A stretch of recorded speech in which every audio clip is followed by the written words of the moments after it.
Great to welcome you here today. We're going to start the session with a short video.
Thank you very much. My name is Susan Mackay, and I'm delighted to welcome you here. We've got a very engaged audience in the room, and we hope also online. I just want to say that some of those statistics, I saw some smiles at the cartoons, but I also, these are shocking statistics. And the case is so strong for women's leadership in global health. So the question we're posing today is, how do we develop the next generation of female public sector and health system leaders? And in particular, we want to look at what's needed to attract, excite, develop, mentor, deploy, and support women leaders to ensure that they thrive. Now, we're fortunate today to be joined by an exceptional group of leaders, both female and male, and who will help us answer this. So let me introduce our panel. I'm just going to read some short bios to see what these remarkable women have achieved. Alphabetically, we'll go Dr. Emma Andrews. She's Vice President, Global Patient Advocacy at Pfizer.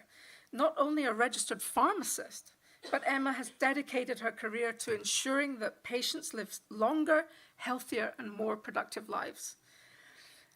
Born in Uganda, raised in Côte d'Ivoire, her experiences have fueled a lifelong commitment to reducing healthcare disparity and ensuring the design of global healthcare is guided by listening to patient perspectives.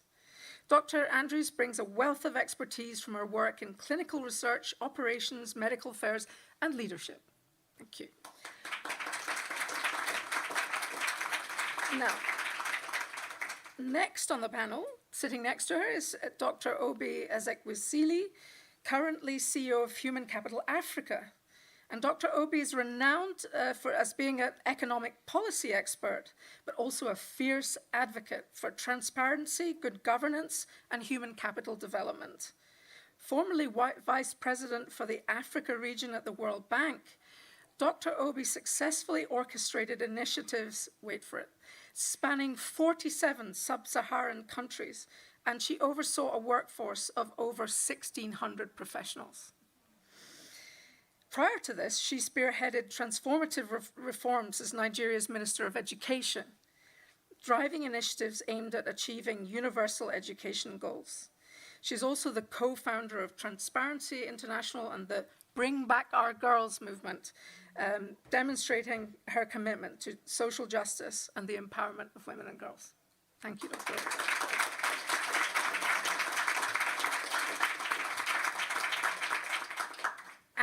And Dr. Flavia Bustreo. Dr. Flavia is a leading figure in global health governance. She's been a tireless advocate for the health and human rights of women, children, and vulnerable populations. Currently vice chair of the board at the Foundation Botner and holding several other influential board positions. Flavia is a former Assistant Director General for Family and Child Health and Vice Chair of the Gavi Board. Dr. Bustreo has extensive experience in maternal and child health, climate change, and gender equity.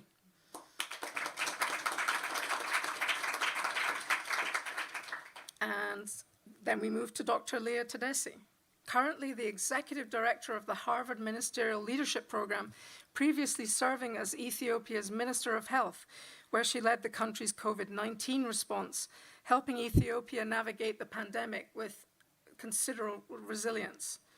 Prior to that, she served in a number of critical roles, leading hospital services and academic reform. Leah is passionate about strengthening and reforming health systems and has received a number of recognitions for her accomplishments, particularly in advancing gender equity and improving access to quality health services and training. Dr. Leah has also published over 40 articles, commentaries, and papers, and her leadership in international health and dedication to health system reform are widely recognized.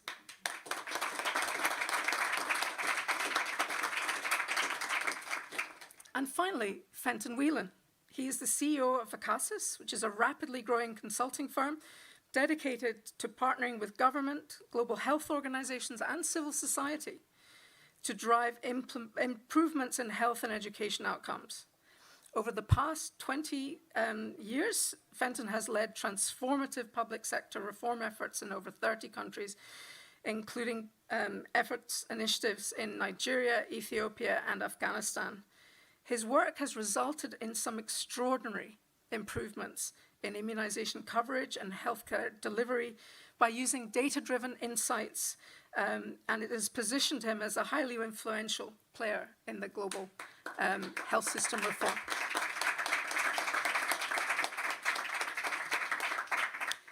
So thank you to you all. I welcome you. And perhaps we can start, actually, we'll start at this end of the table, and we will ask you to make some opening remarks. Thank you. Thank you so much, Susan. Dr. Emma. Thank you, Susan. And thank you to the World Health Summit organizers. And of course, thank you to this esteemed panel of colleagues. It's an honor to be here, to be part of this conversation. So my role at Pfizer, as Susan mentioned, is that, we work with advocates to ensure that we're improving health outcomes for all patients.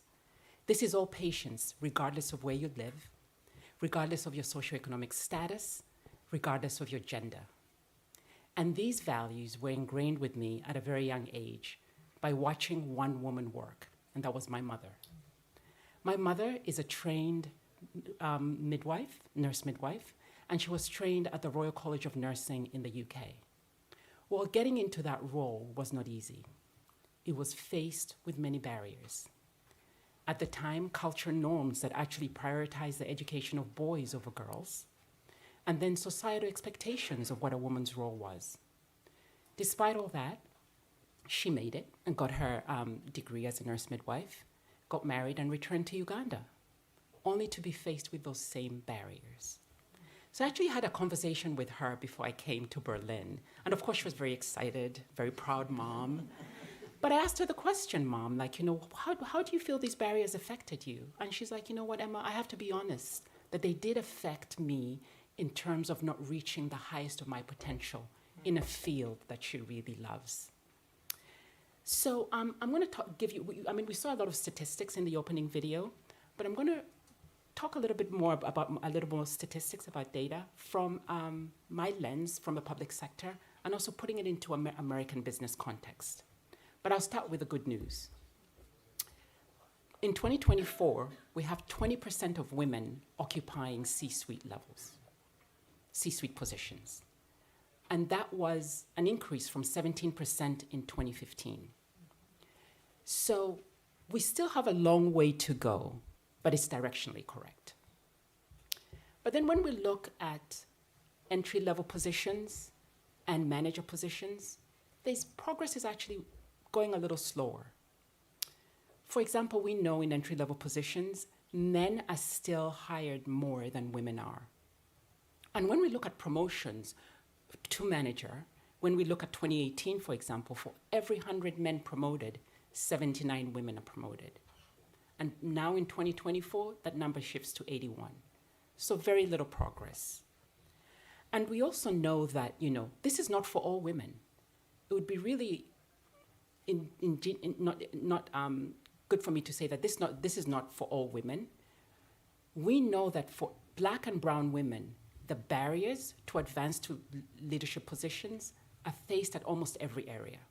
For example, when you compare to their white counterparts, it would take 22 years for white women to reach parity in terms of their levels in senior positions. For brown and Black women, it would take 48 years. That's over double the time.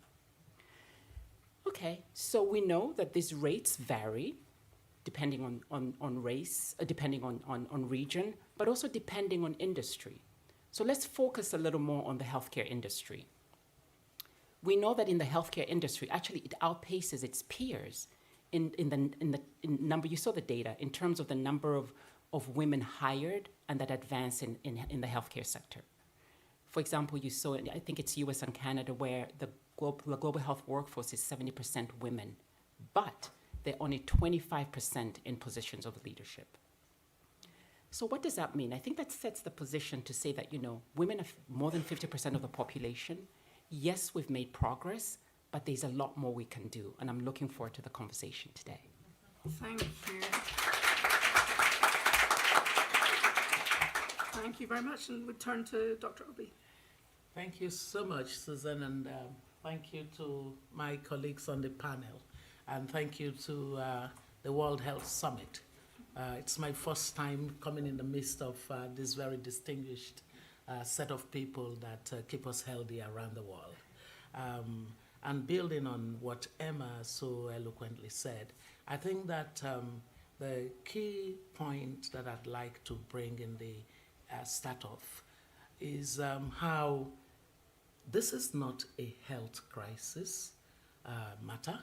This is a matter that concerns the macro conditions of unequal opportunities between men and women in terms of professional possibilities. I chair the Women Political Leaders Board that's based in Brussels, and it brings together the women politicians, former presidents, current presidents who are female, parliamentarians and members of the cabinets around the world. And I was a successor to Prime Minister Helen Clark, former Prime Minister of New Zealand. And this is what we deal with. According to the Gender Gap Report of the World Economic Forum, if we continued at the speed we're going, it would take us more than 234 years to close the gap between men and women as far as political representation is concerned. And when it comes to the matter of economic opportunity, it is, in fact, it's still high, although you find that 80% of informal activities around the world are mostly by women. And the informal activities cap the prospects of women to grow. When it comes to the matter of human development, meaning the things that enable productivity, whether it's access to education, access to health, you find that the gap is also strong.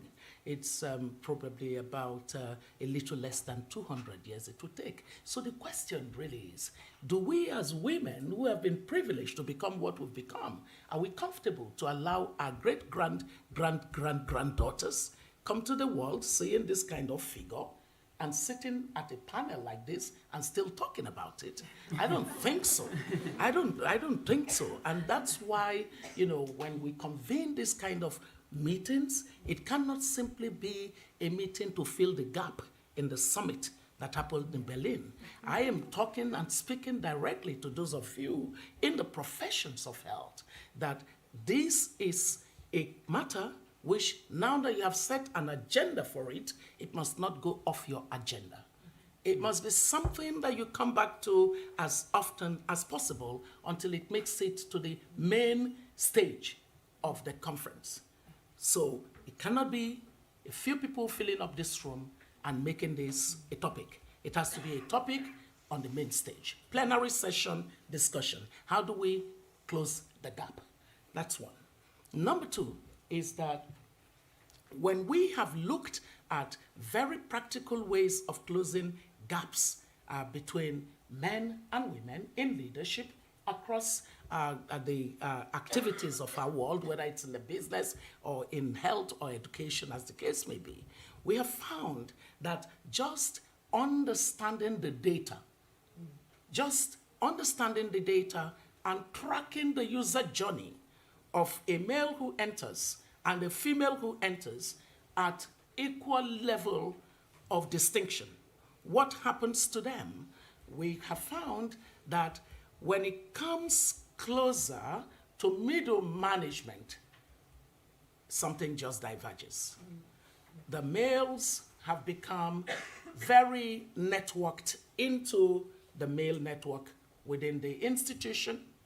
That already gives them visibility, that makes them known, and then the woman, their female colleague at that same time is beginning to say, I want to get married. I'm married, but I want to start having children. Oh, my parents are older. I have to make decisions about what, professional promotion I am interested in. So the decisions that are being made already cap the prospects of moving from middle management to what we call leadership. And so paying attention to those particularities are really important. We can speak on the broad basis, but that's not good enough. Every industry has its particular place where the gap and the barriers begin to set in at different levels. Wonderful. Thank you, Dr. Obi.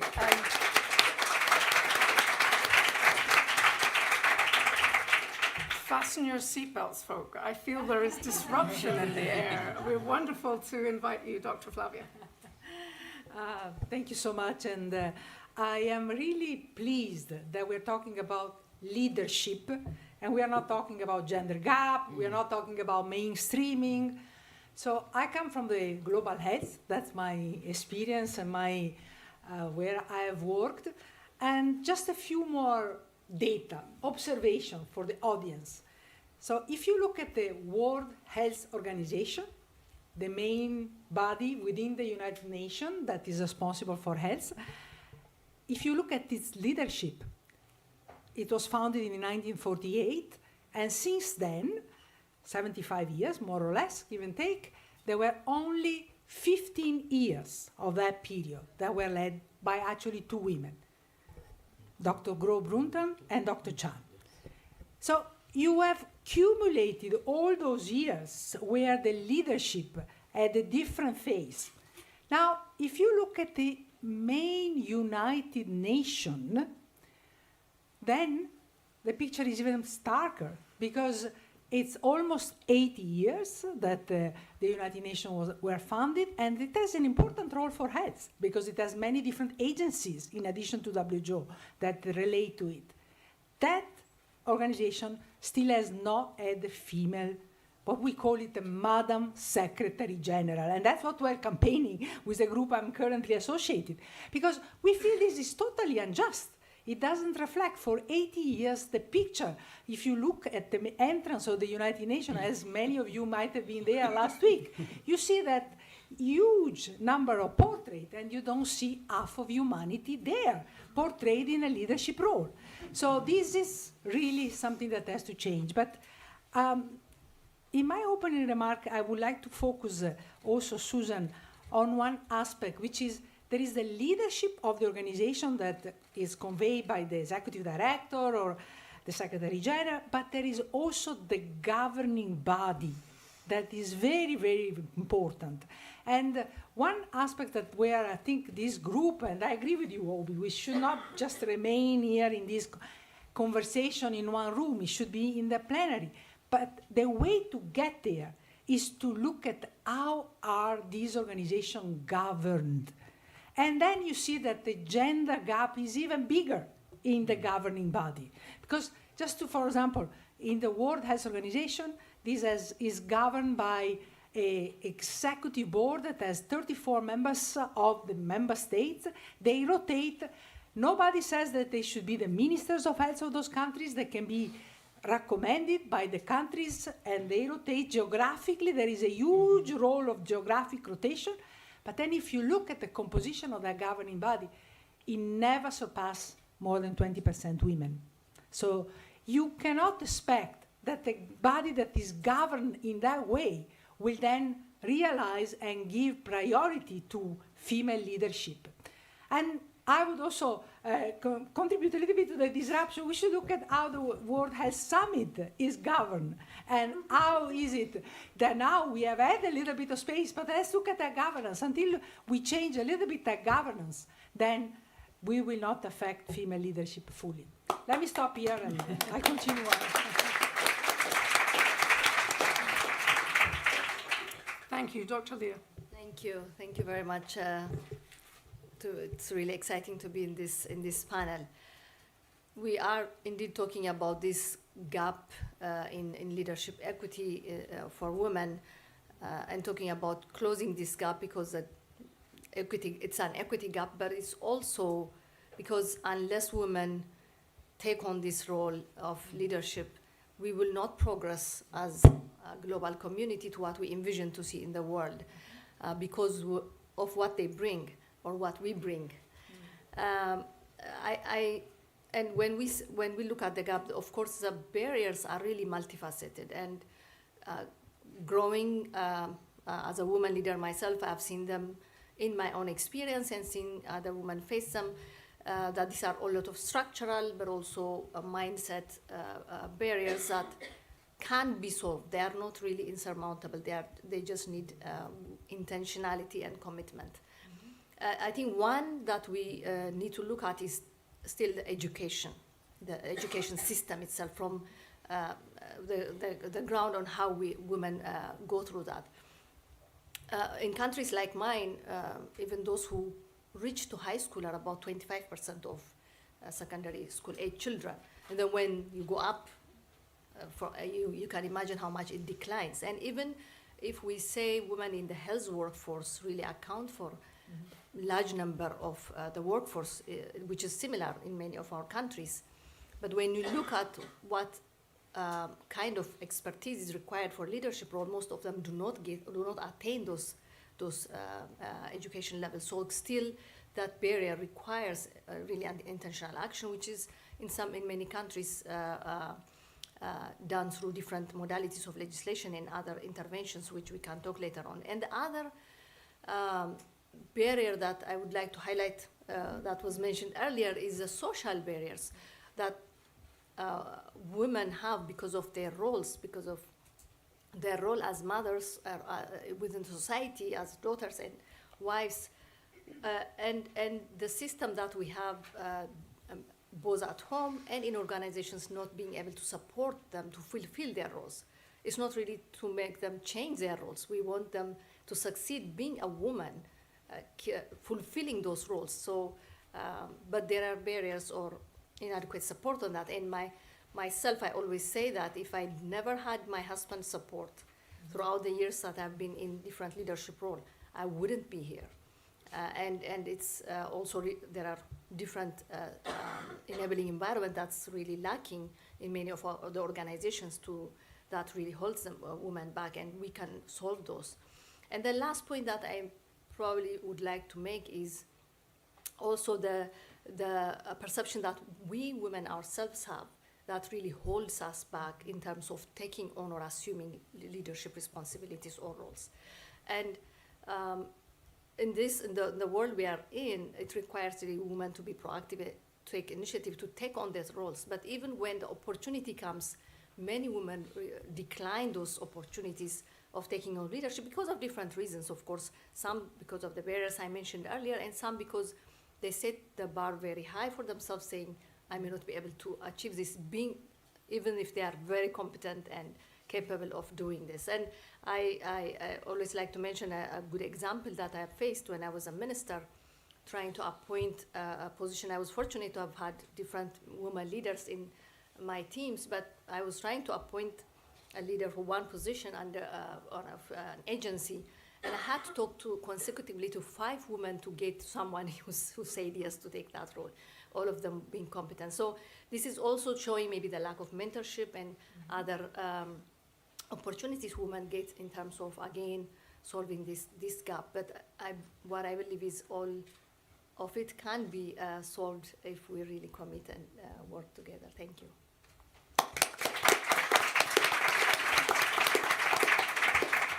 Thank you, Dr. Leah. And I just want to turn now to Fenton. You mean the token man? There's nothing about Fenton that is token. I can assure you the very first conversation Fenton and I ever had was about how we can advance I'm gender. just simply saying that it's good to have a It's womanalist and not a manalist. Oh, it's wonderful. Thank you, Fenton.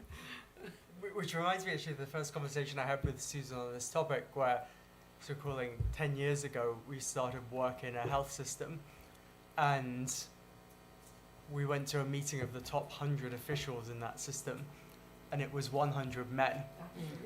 And what was striking was not just the intrinsic injustice of that, but also the question of how, given all the challenges that system was facing, was it going to make the right decisions and have the right outcomes without representation, without the diversity of perspectives that a different group would have brought to that room. Fast forward 10 years, that room now has about 97 men in it. So there's progress, but as Emma was saying, it'll be a good 48 years probably before we get somewhere.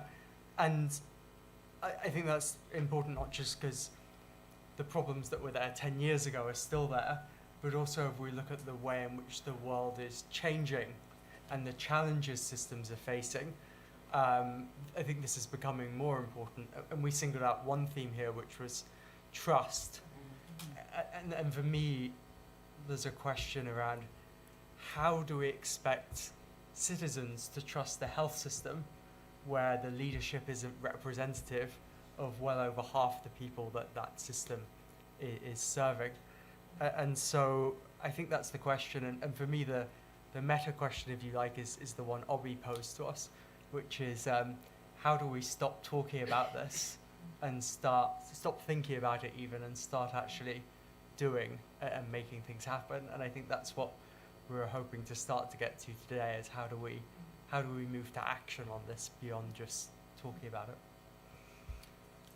Thank you very much. And I'm feeling that we need a bit of spontaneity on this panel. So I'm going to pick up the ball that was thrown to you from Fenton. How do we move to action, Dr. Obi? How do we break through this barrier? Thank you so much. And, Fenton is my friend, so I can afford to, pull his legs on this panel. Fenton, from this day, you've become an honorary woman because it's clear that, I could tell that this is not just a conference for you. This is something you want to do as a matter of changing things. And so changing things, I think that number one is this agenda setting. A lot of people don't realize how agenda setting is critical for any problem we want to solve. And so in the agenda setting, we need to find many more allies. And then we have to get as much data across, that was what I loved about the video clip that we watched. Now we need to go deeper and really show how terrible the data looks. Okay, across a spectrum of leadership roles within the health sector. This just doesn't look good. We're not shaming anybody, as in shame on you. We're simply saying, let the data tell you what is wrong with you. Okay, so let's get as much disaggregated data and systemic data to begin to do this. And a third thing I found out with data in my various positions is how people are so competitive. Oh my God. If we targeted our data in the kind of way that some institutions are not looking good at all. And then the heads of the institution call everybody to a meeting immediately and say, what can we do to change this story by next year? It's important. You know, it's so competitive. It's the same thing with countries, okay? Like what you said, Susan, what you said about those who make up the governing boards, you would find that there is a way we would use data to project what is wrong with this, right? And then suddenly some countries want to jump out there and be the ones who solve the problem of the governing board by sending as many women as possible to things that are health related. Those are, you know, broad things. But in specific dimensions, I think that because we've made this an issue, we probably need to begin to think of a leadership academy that really focuses on the matter of girls who are entering into this sector. Because leadership is not something that just happens. It's not based on happenstance. There's a deliberateness about becoming a leader. And sometimes people have some of the attributes, but there needs to be structure behind it. I think that a leadership academy, that it's something we can do. We can design even low-cost models of it, and it would work. So once a lady who is in the sector gets to a certain stage, they know, I got to go to this program because it's important for me. Mm-hmm. And then number 4 is we do need to engage with boards directly. Mm-hmm. We need to engage with boards directly and just simply say to them, these are the barriers that's keeping your girls. When they get to a certain place, they plate you. And that shouldn't be so. This is not the representation of the world. You know, that's important. The fifth thing for me would be that the demand side pressure needs to happen. Look, the truth is, the trust that women bring, and an economic journal recently did some research and found that entities that women are in leadership have a way of being trusted. I didn't say anything about the men in this. I am just quoting research finding.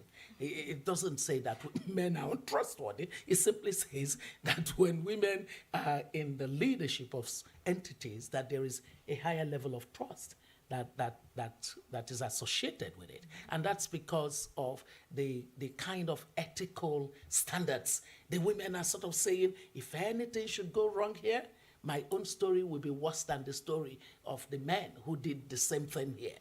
You know, so there's this self-conditioning that makes women leaders to not want to allow anything to go wrong, because there are too few of them in the first place, so it becomes a real news that something has gone wrong because a woman is in leadership. So we can use that as a basis of sort of engaging with boards and seeing how boards would, you know, look at the benefit of the social capital that they build as a result of having more women at leadership levels. I think Wonderful. Now, you've come up with some great ideas. And I will come back to Leah on the Leadership Academy idea and also to Flavia on boards. But I felt your energy and I feel you need to speak.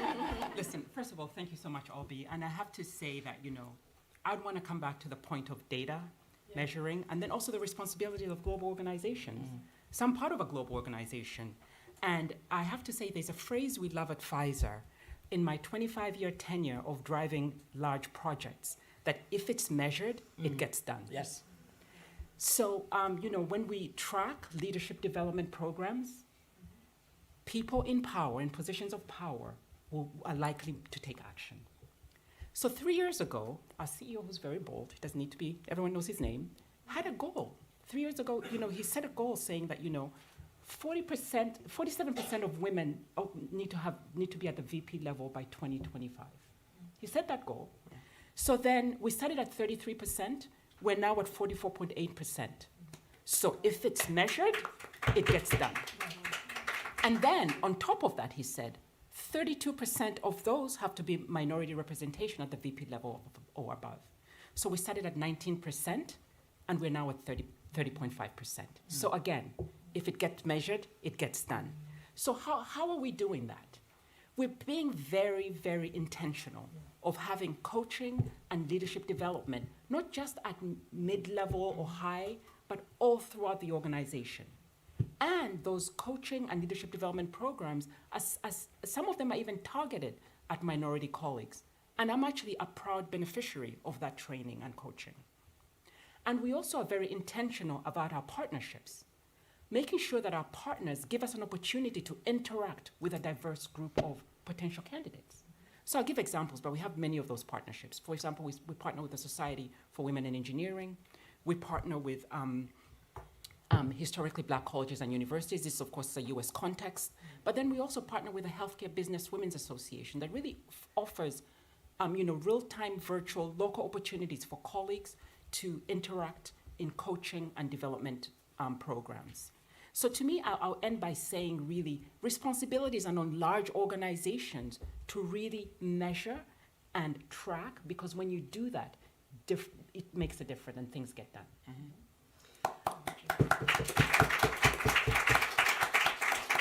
Thank you, that's exciting. I'm going to turn to Dr. Leah now, because you talked about educational barriers and you talked about social barriers. So how can we make sure that the right girls are able to get to Dr. Obi's Leadership Academy? What are your insights about how we create this pipeline of women? Thank you. I think one is it starts also from the higher policy level.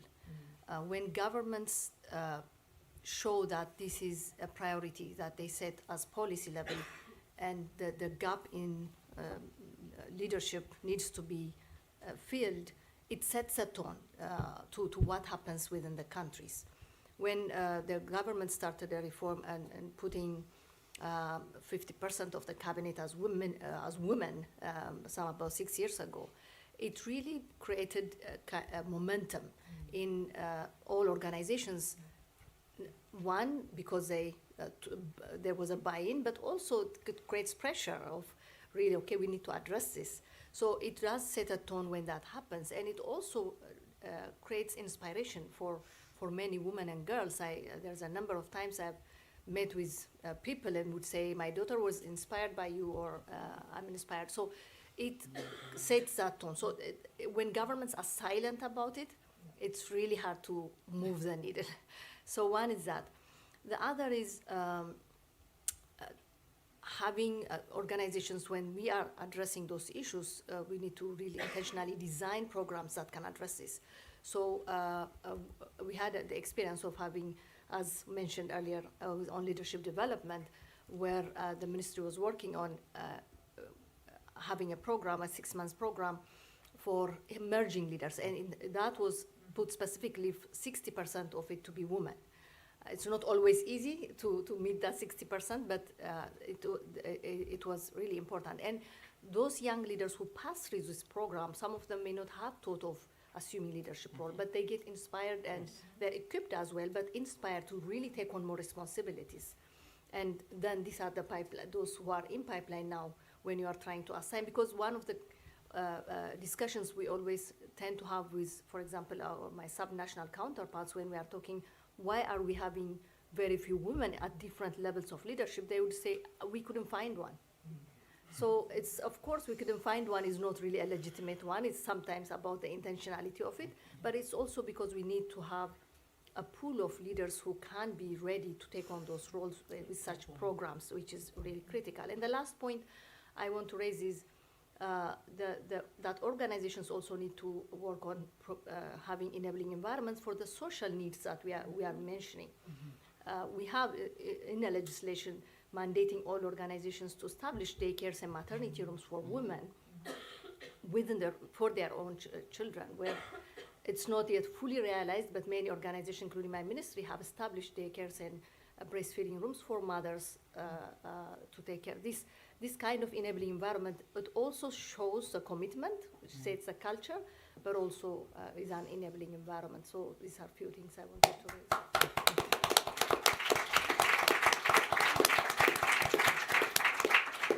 Thank you. I'm certainly feeling a lot of inspiration this afternoon. And I think it's a really nice segue to you, Flavia, about policy. How do we set this into policy, into stone? So that's absolutely an important point because if we want to change the situation, it cannot just be because there is a fantastic woman that breaks through. There has to be some rules of the game, okay? And like this is one of the reasons why, for example, with the Global Women Leader Network, we are calling for what we call gender rotation of the President of the General Assembly. The President of the General Assembly rotates. Is a position that is actually the highest level position within the United Nations. It's 1 year position. How many women do you think have held that position? 4. 4. Better than 0. It's a little bit better than 0, but it's 80. Okay? Didn't mean to be So sarcastic. what we are advocating now, and we want the government to agree, is that as there is the geographic rotation. Every time that a president is elected, there is a consideration, should be this from this region, from that region, that there should be a gender. So that from now on, 1 year will be a woman and the following year will be a man. And if this is a policy that is agreed, then it becomes the norm. It becomes a normal way, and even the issues of are there women that are qualified or that have the capacity, I think don't subsist anymore because they will be. Because there are women, there are many, in fact, that could do that role, but they are not looked upon, and they are, in some ways, government prefer to put forward men. One little, because you invited me to take the shoes or the face or the voice of Sania Nishtar, that was supposed to be here with you, I just wanted to say in Gavi, at the Global Alliance for Vaccine and Immunization, we actually did that policy setting and enshrining in the governance manual that there should be a board that governs Gavi that is equal. And we actually achieved it because then if you have it in the policy, then at the time the chair, a very inspired and dynamic leader like the Norwegian, the man allyship is so important. Exactly. He was able to say, no, look, we have the policy. Now we really need from you, donor, or from you, or from this organization, we really need to have a different gender. And so that becomes the norm. Then the final point I would say about the policy, I think is also, I couldn't agree more with you that is what is measured gets done. That is quite clear. But it's also, we have to watch that it doesn't stay within that institution, because sometimes the institutions have good incentives. There is a bright leader that sets those goals and for a while measures it. It has to be broader known, and there are other groups, civil society organization, groups that measure this, that have to constantly look at it and paint a picture and raise a voice, because otherwise it gets dusted under the table. And of course, maybe for the 10 years that the CEO of Pfizer is inspired, you will get that progression, but then you will get a slide back.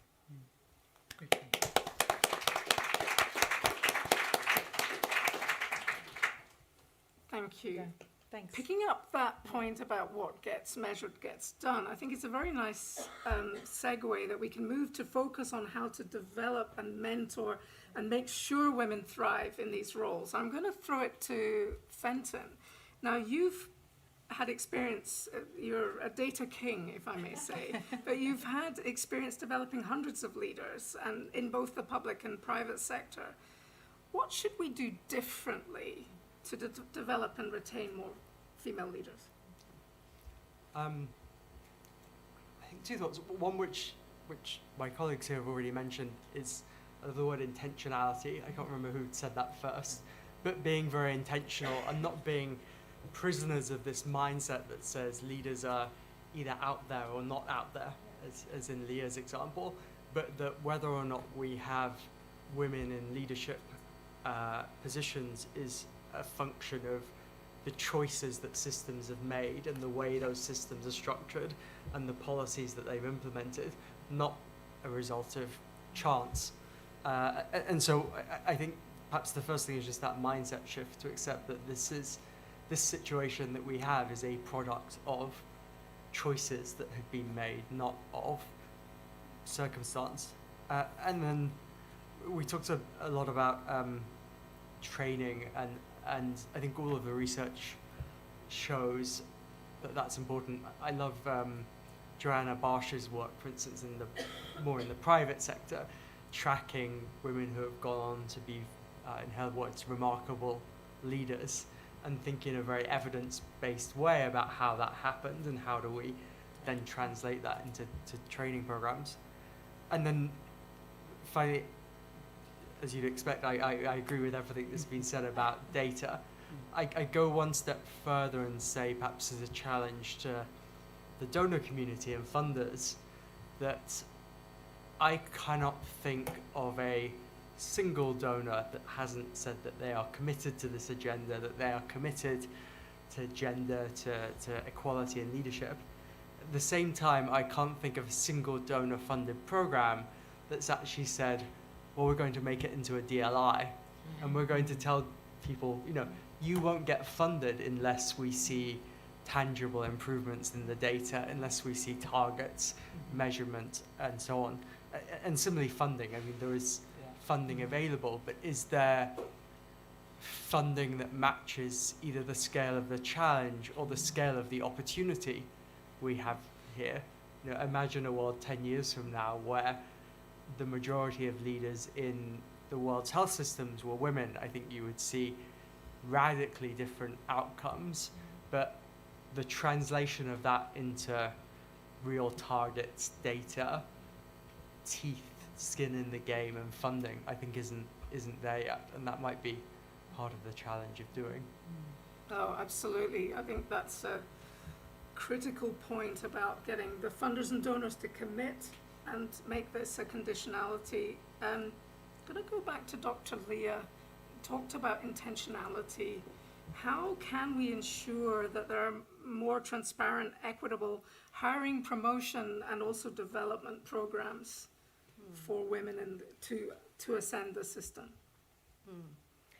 Well, it again comes back to the issue of having clear policies in place to achieve that.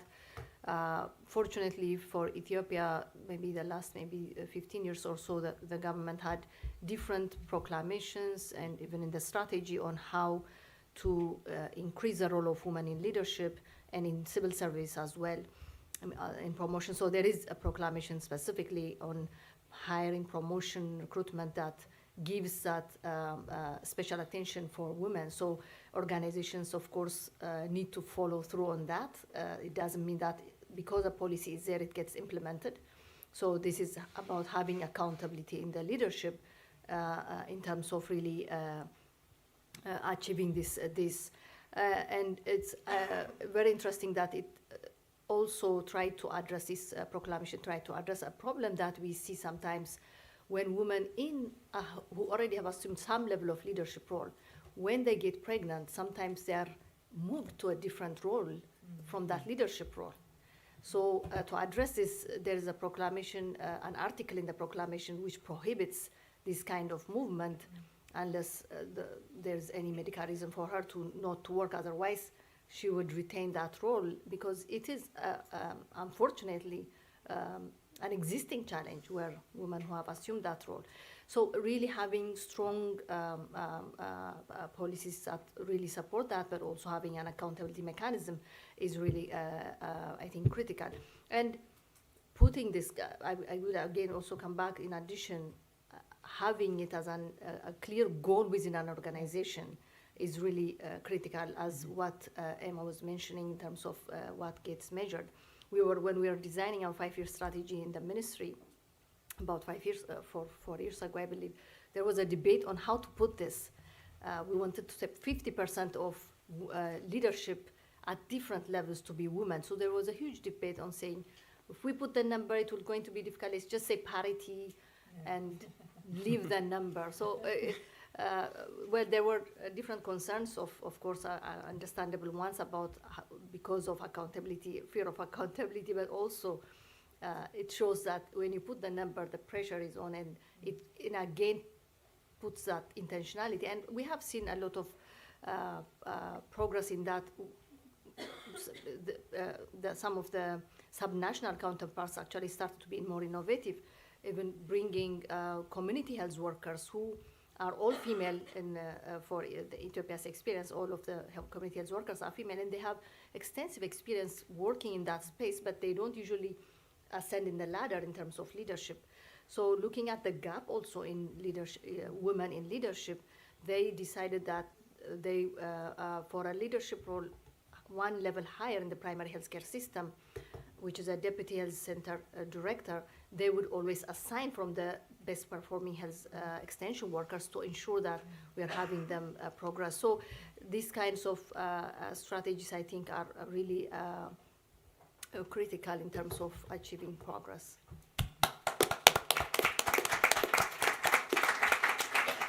Thank you. I mean, these are many practical solutions that we know we can do and we do well in other areas. But I have a question at this end of the table, two ladies here, about how can we get this fuel, this energy, this inspiration? How can we actually capture it and institutionalize success? What ideas do you have about coaching, mentoring, and actually using your leadership to become a fuel for the machine that we need, the accountability framework that we need to put in place? So maybe perhaps I can start. And one thing I do say is that, the data is there. It shows us there's plenty of evidence that says what happens when women are given opportunities, when women are leaders, what happens to organizations, what happens to governments. There's data. You've all seen it. But I also have to say that, if you're in a position of power, you have to make space at the table.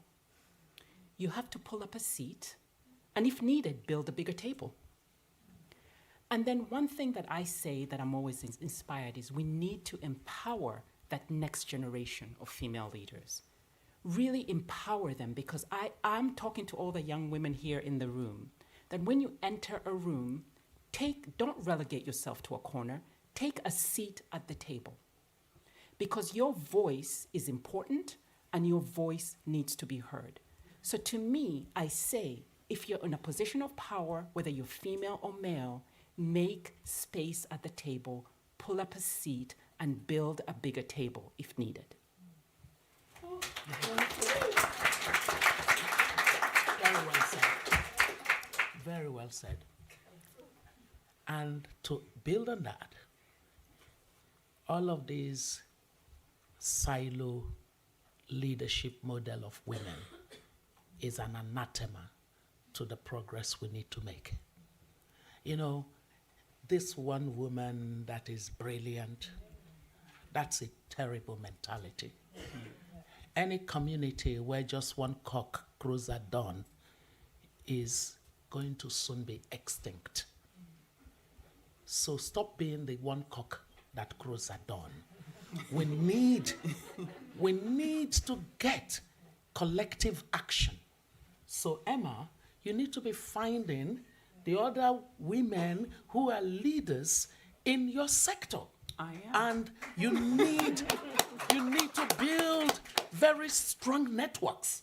You become formidable. I mean, in the basic law of economics, economies of scale is a scary concept, right? For the monopolist, right? So what you want to do is to make sure that we're building those coalitions and building it in a global kind of sense that you become really formidable and powerful, because you can't do it alone. Collective action is necessary. Number two is, the pairing approach. I've seen it work. Like, pairing emerging female leaders to leaders who have gone through the kind of journey, the user journey they will go through, finding their pair that would then take it on as a duty. Basically, all through their user journey, they are with them. Okay, that I have seen also work. And my number three, because you said, how do we make it a norm? How do we not let it be something that happens, happenstance, right?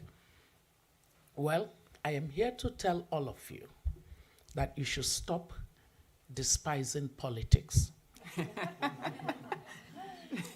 Yes. You see, because the men love politics.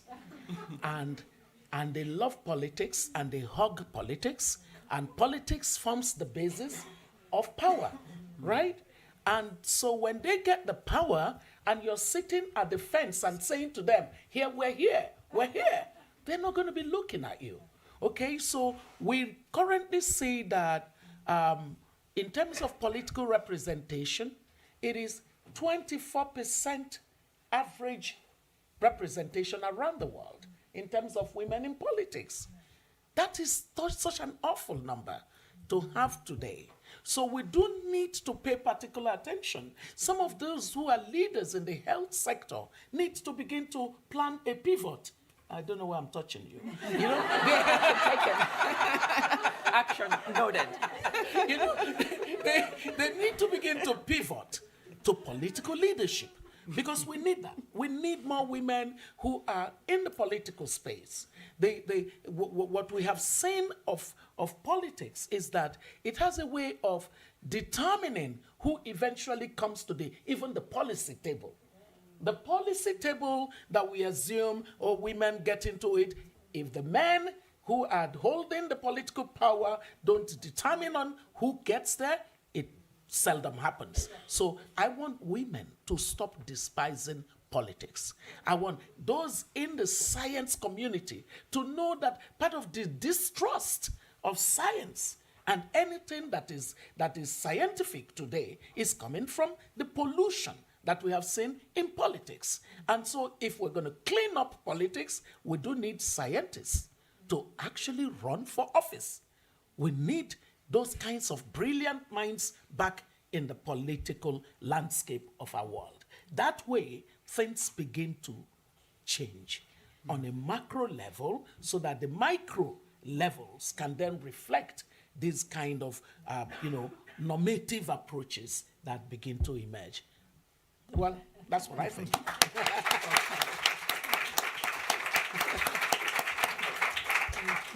So ladies, you heard it here. Don't despise. Dr. Obi says we need more women in politics. Yes, that's great. And, we've only been discussing for an hour, but I feel like, as you say, it's not just one woman leader. We're actually, you see the energy just here. Now, it was Dr. Flavia who got me to be a little bit disruptive earlier when we were going to ask these wonderful panelists to make commitments. But Dr. Flavia suggested that we actually challenge all of you in the room to ask for commitments for our panelists. So this is your chance. We're throwing over the floor for you to, as you said, Dr. Obi, we don't want to be sitting here and saying to our granddaughters that Yes. 200, Yes. that they have to wait 200 years for opportunities. So in creating the movement, please, we invite you to put up your hands if you want to challenge, if you want to ask a question. Please put up your hand. They will come to you with a mic. If you can say your name, who you're representing and where you're from, that would be great. And if you want to direct to a particular panelist, you can. Otherwise, throw it over and see which one of our amazing leaders answers. Okay. There's someone here. Okay. Yes. Oh. Thank you very much. My name is Esperanza Martinez. I am the head of Health and Human Security at the Australian National University. My request for a commitment that each one of you picks up 5 women aspiring leaders and train them, coach them, and help them to be in the same spaces where you are. I think that will be 25. Yes. So that will be already 25 women there, which I think is fantastic. So my question is in relation to the glass cliff. The fact that we often see boards are very open to appointing women in leadership when the organization is in crisis. And that's very challenging for women because actually sets women for failure or actually to have to prove more than what a male counterpart does.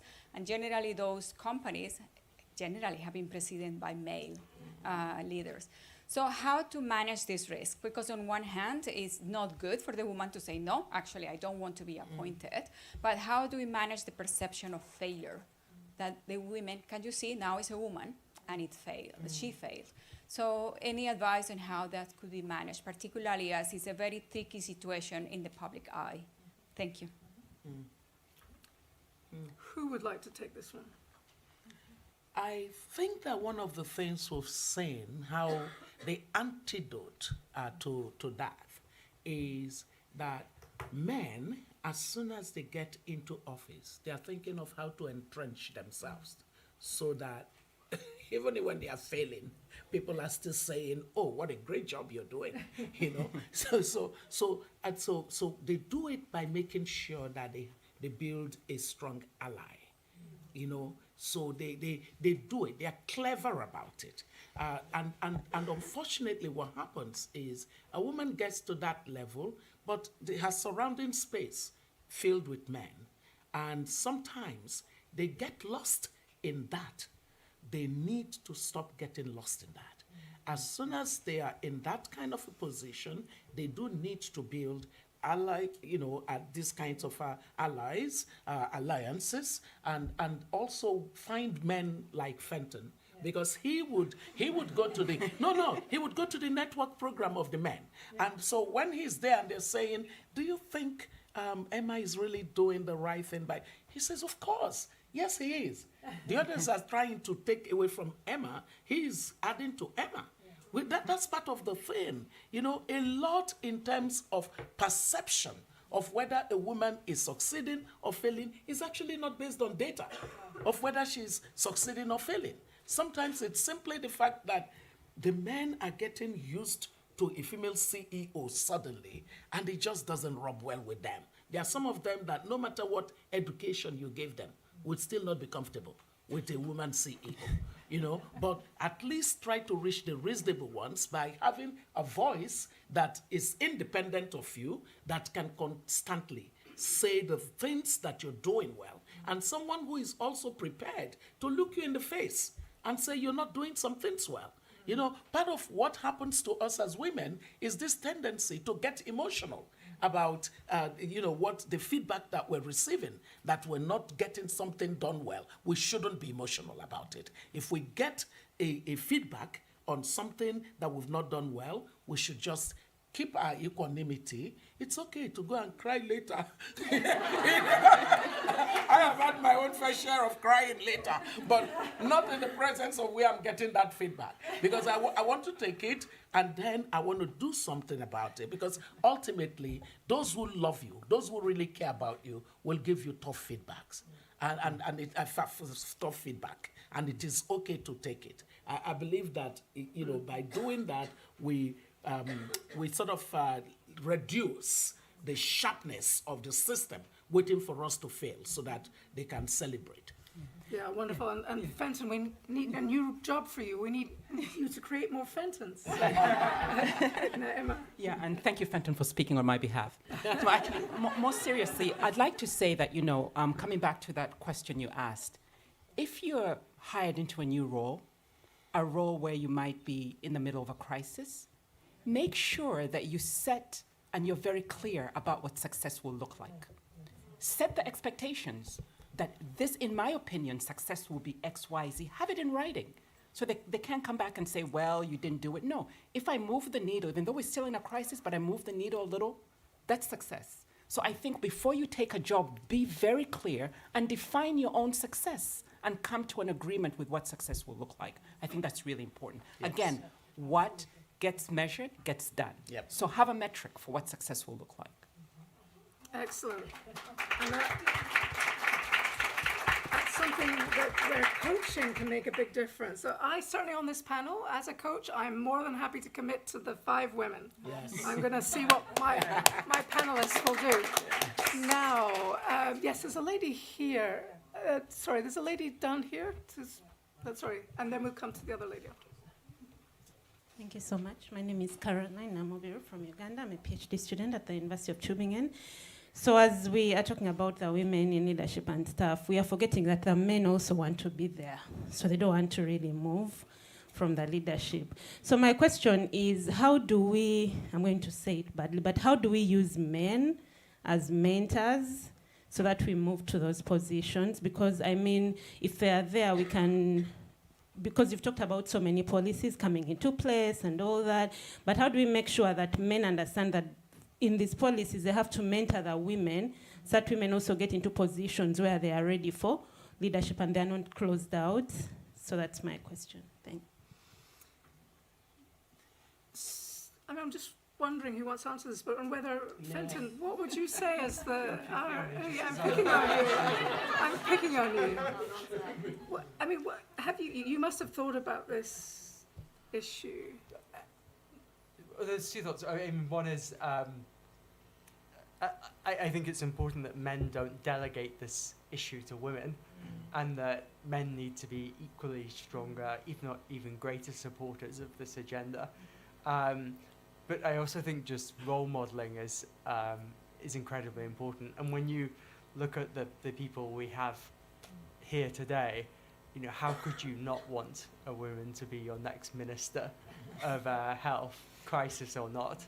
So I think having great role models in the sector is important to enable everyone to look at those successes and help people replicate them.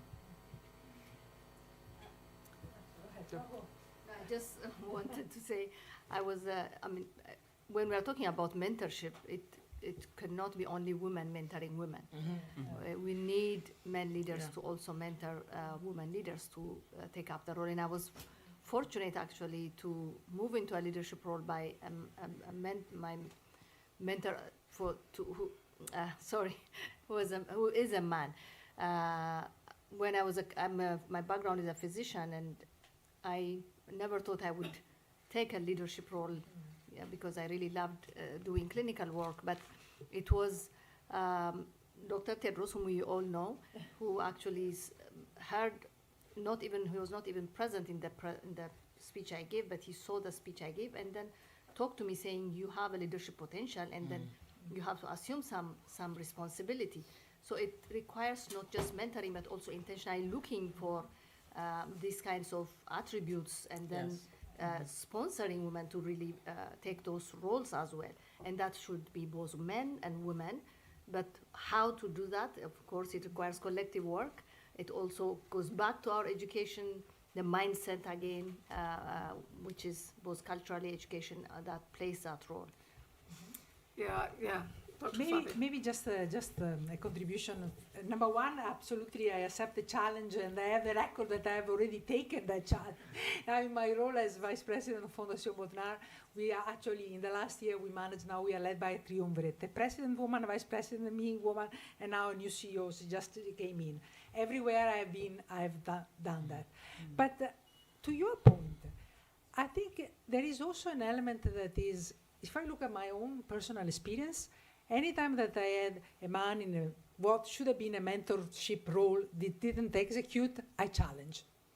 I didn't take it laying down. I put it down in writing. Well, I can give you really the examples. I think it's important that we also shift the mindset that we are not just expecting, that there is something, donated, but that we really see this as a matter of justice. That you have an amazing education, an amazing history, which is not different from others, and that you do not deserve that your gender is an impediment for what you can achieve. And if you see that that is the case in your career, challenge it, and you will find that the other actually doors open, because there are others that see, no, this is not just. Excellent. Now, from the floor, who? Okay, yes. Hi, I'm Amara Phillips. I'm with Global Solutions Initiative. So I guess to build off of the question that was just asked and to, I guess, look at the discussion of trust, how do we, and also just looking around the room, there aren't many men here. So I guess my main question is, how do we get more men into conversations like this? Because it's one thing for women to talk about it and for us to be motivated within ourselves, but I see it as an uphill battle where we've acknowledged that men are still in the majority of leadership positions. So if that is the case, how do we then, as empowered women, get that conversation to happen amongst men and for them to be engaged in these conversations, and as well as to see women as equals and not a threat to their power? Because in order to make space, like you said, Emma, there must be space at the table, but they're not going to be willing to give up their positions if they don't trust us to be able to have that same capacity as them. So how can we accomplish that? That's to everyone. Thank you. Maybe I can start, but there are a lot I'm sure everyone can build on. Thank you so much for your question. And one thing to me that comes to mind is really, quite frankly, tied to compensation. I mean, because then people start paying attention. If you're tracking, and also there's data that show, if you're a CEO of a company, at the end of the day, you want to be successful and you want to be profitable. So the data clearly says that you need diverse people at the table in order to be successful and to be profitable. So then you're in that conversation, you're like, okay, then maybe we're going to tie it to a metric that is tied to compensation. All of a sudden, things change. And I'll pause and leave it there, and other people can build on. But I think it's an important point. Who's going to pick up the baton? Well, there is also an issue, I think, in response to your very, very important. There is also an issue that we should avoid making this a woman's issue. It's not only for us, as she has articulated and also Obi has articulated, is an issue of justice, it's an issue of economic performance of the institutions that are represented, and therefore is not right that it is a room. Actually, having been responsible for gender mainstreaming in the World Health Organization, I can tell you that every time we had this conversation with the member states, it was, the room was similar to what we have now. Every time we had a conversation on antimicrobial resistance, it would be completely the opposite. So we really need to include it in the main list of topics that are addressed when we discuss global health, and not just be in the corner and just being a matter that is of interest only to women. Thank you. That's very important. Let's get it onto the main agenda. Who is going next? There we are. And even in the good spirit of this panel, don't just ask questions, give us also ideas. Because that's what I see that would be fruitful. Hi, my name is Vlada Bolovina, and I am a medical student at the Sapienza University of Rome. So I think at this panel we've spoken a lot about how to achieve higher levels of female leadership from top down.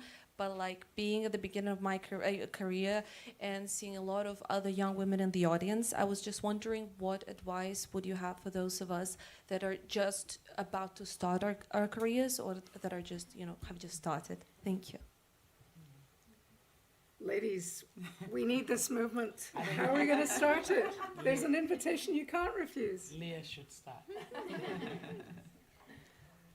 So the advice, a lot of the advice we have said already, noted.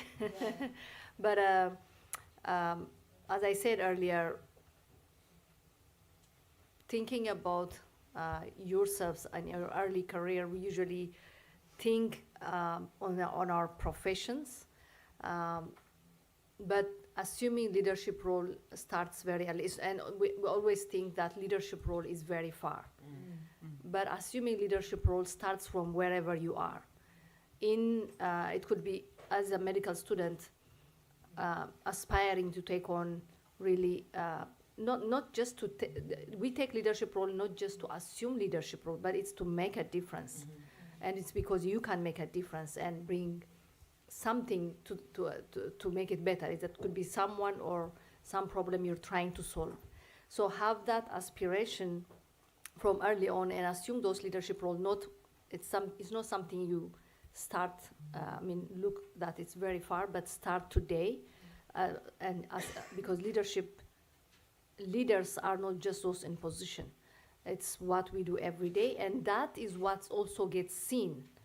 What you do in small responsibilities you are given is what's seen for the next level. So being committed to deliver with the best of your abilities would be a gateway to make you seen for the next opportunity. So don't take that lightly, whatever small responsibility you are given. Thank you.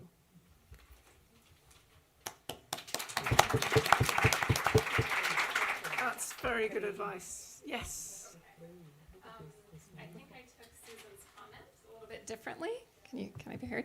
I thought it was a commitment we were going to make to this this You movement. can make a commitment? So I will. I'll attempt to do that. My name is Melinda Frost, and I work for the World Health Organization Academy. In case you have not heard of that, it's okay. We're opening in December. So, but as part of this, we have 6 kind of special program flagship type programs, 2 of which I think are going to be really important to this area of work. One is in public health leadership, and another is in nurse and midwifery, continuous professional development, of which part is leadership. So I would like to make a commitment, being among the leadership at the Academy, and so far the only female in that leadership, to have a more than equitable number of students as that. And I would like to really work together with this panel to ensure that that happens and help us do that the right way. Thank you.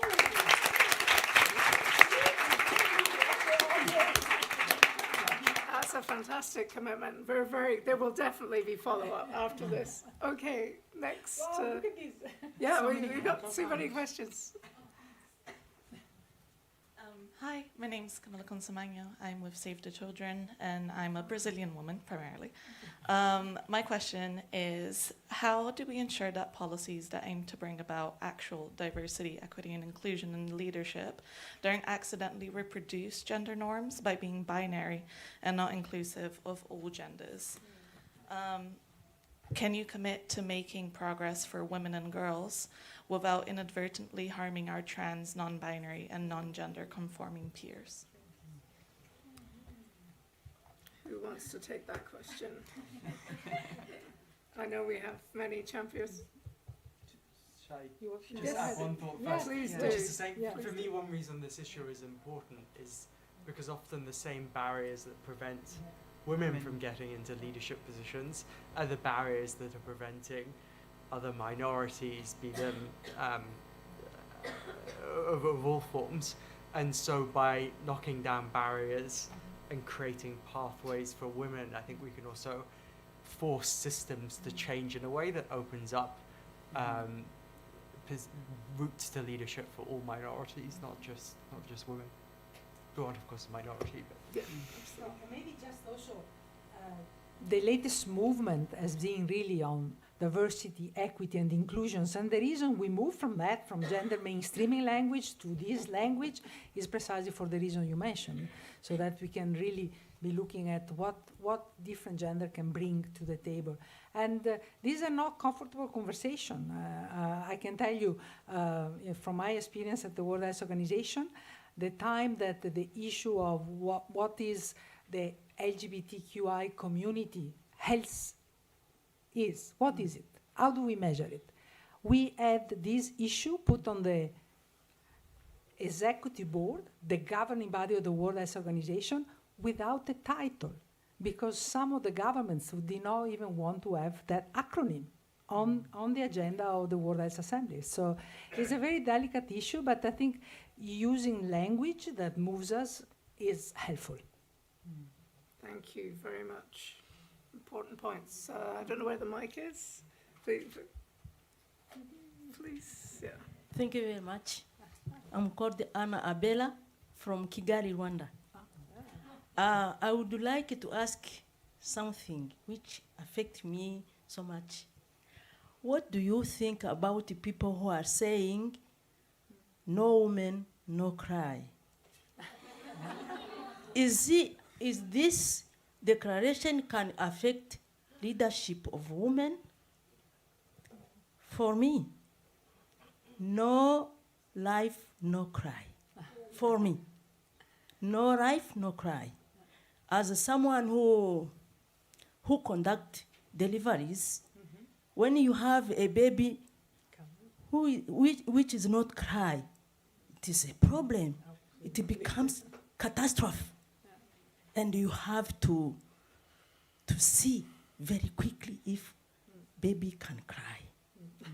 But no woman, no cry. What does it mean? Thank you.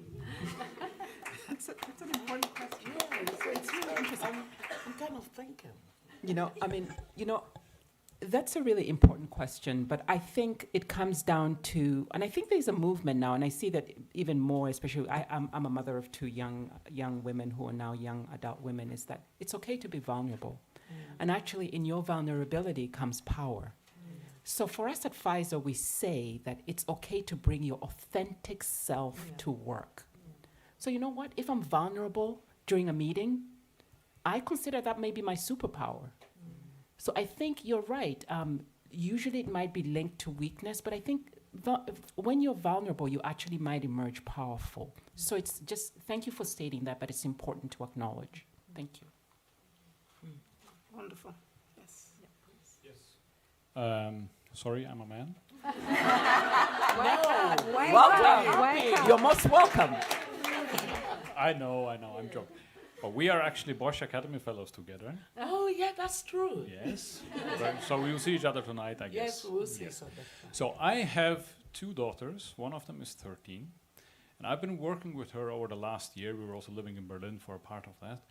Really on thinking, how do you inspire that age? So you talked a lot about when you begin to be professional. But that part, the number you have is already narrowed down too much. Right? So what can you commit to inspire these young females to actually go forward, to have the guts to already at the age of, 5, 10, 15, really stand up and fight for this? So I'm going to answer my fellow Richard von Yeah, Weizsäcker. go for it. Yeah, so it's actually such a brilliant question to ask 2 days after the Day of the Girls. I think that one thing I say to men like you is how important the father figure is to the girls who ultimately just look at themselves and they say, I'm enough, I'm adequate.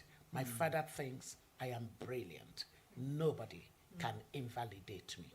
That is so important. So in terms of parenting, we need to get more males to understand that. And if there is not a father, there is somebody who can be a father figure, either a grandfather, a brother, or, there is just something about this that matters. Because part of what would happen in the user journey of this little girl, is that there will be males telling her, you're not okay. Something is wrong with you. So she needs to have heard very early on in life the voice of someone in that kind of character saying, you are brilliant.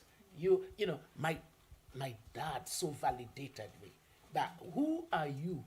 Who created you? That you would dare to come and invalidate me. It's not possible, So that's very important for girls as they grow. And then number 2 is how much confidence I have in the generation Alpha girls. My goodness, have you confronted any of them? I am sorry for all the Gen Zs. They will deal with you. The Alpha children, the Gen Zs think they created humanity. Wait for the Alpha. These ones, no holds barred. So what we then need to do is to upgrade the readiness of the generations to understand these ones. Because they are way ahead of us in many ways. And this intergenerational divide can just destroy them if we don't immediately pay attention to how special the generation Alpha are.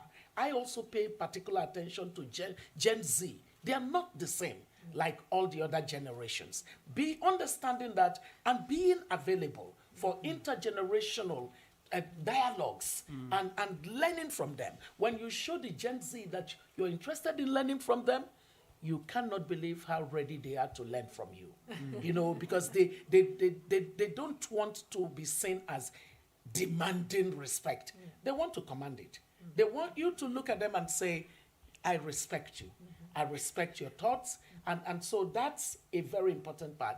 And then on a systemic basis, I think that school curriculum are very important as part of the way of starting our girls early for leadership roles.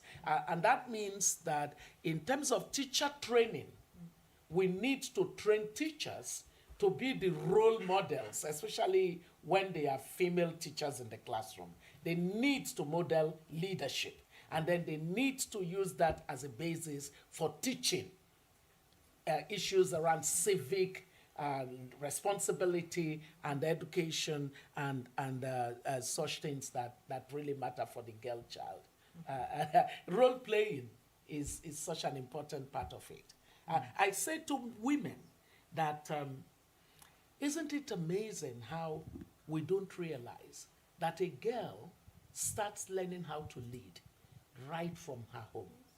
Like when you have siblings, the truth is your capacity as a girl to persuade your very recalcitrant siblings to either go back to the room because our parents, if they catch us outside, we're in trouble. You know, the family is the first boardroom that a girl, you know, begins to lead. We need to understand that. Let's stop, sort of trying to smother the girls.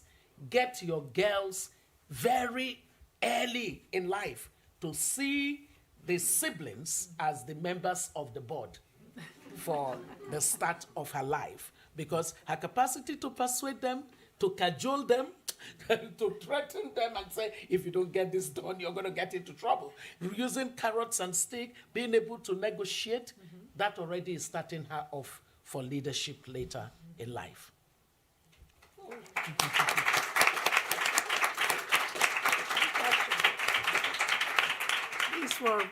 These were wonderful questions. I'm afraid the time has gone so fast that it's time. I'm afraid. One more. My goodness, I feel sad if she didn't get a chance. We can take 2 more minutes and just. Okay. Yeah, she had an hand up. Hello, thank you very much. So I'm Samira. I'm from Afghanistan. Yes, I want to have the last question. My question is, how can we give hope to the next generation of women in situation they can not have access to education? So can we make independent decisions in the future and stand up against men like the Taliban? So as we talk here now about other women from other countries, but I think Afghanistan is also in a situation they need now the hope from ladies like yours. So, thank you, Samira. Ladies, Fenton, how can we offer hope? First of all, thank you so much for your question. And it's a really tough one because I always think that, when you're in a decision where, you might not have enough resources and you have many children and you have many girls, you have 1 girl and maybe 2 boys, that really, I feel that the education of the females need to be prioritized because most times the woman is a primary educator of children, and then the children is educated and then it keeps going. So your situation then becomes hard because, women are not even allowed to be educated. So, I think data shows, it comes out to data and shows, if a woman is educated, she will thrive, her children will thrive, her family will thrive, and her community will thrive. So I hope collectively as humans, as a global community, we can support women in Afghanistan because we know that if they thrive, their families will thrive and their communities will thrive. So I'm not sure if I've answered your question, but I hear you and say the importance of educating women is really fundamental to the success of humanity. Thank you. And I'm really glad we took this last question because you raised a particular situation, but you also raised the issue of the fragility of what we have achieved collectively. And this is not just in relation to education, is every single right that the woman has in Afghanistan is confronted. And unfortunately, we live in a world where we are seeing that these rights are challenged. In many, many single countries, separate countries, reproductive rights are challenged. The ability of the woman to decide about their own body is being challenged. So I think the way that we can best respond to this is to look at what have we achieved and how did we do that, and be prepared to continue fight. It's not a given. It's not a given that this will remain, and we need to learn from the journey and continue to be prepared to have further journey. And then also for the girls in Afghanistan not to lose hope, because there is always the possibility, there is always change. And I personally think that there will be change. Thank you. What an amazing panel. Thank you, everybody. And thank you, what an amazing audience here in the room. Samira, I think you have been a role model today, and I think that in itself brings us hope. So.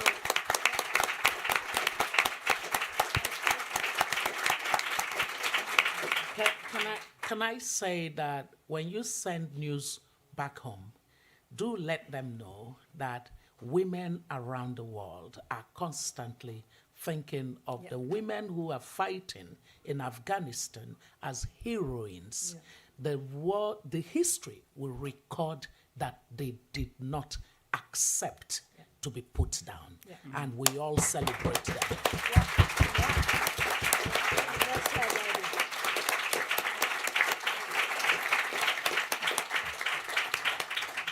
So what can I say to close this, except I think this has been a discussion full of hope, optimism, creative solutions, and most of all, energy. And I feel that we're starting a movement here today. So I look forward to carrying on this conversation and making sure that real actionable points come out of this.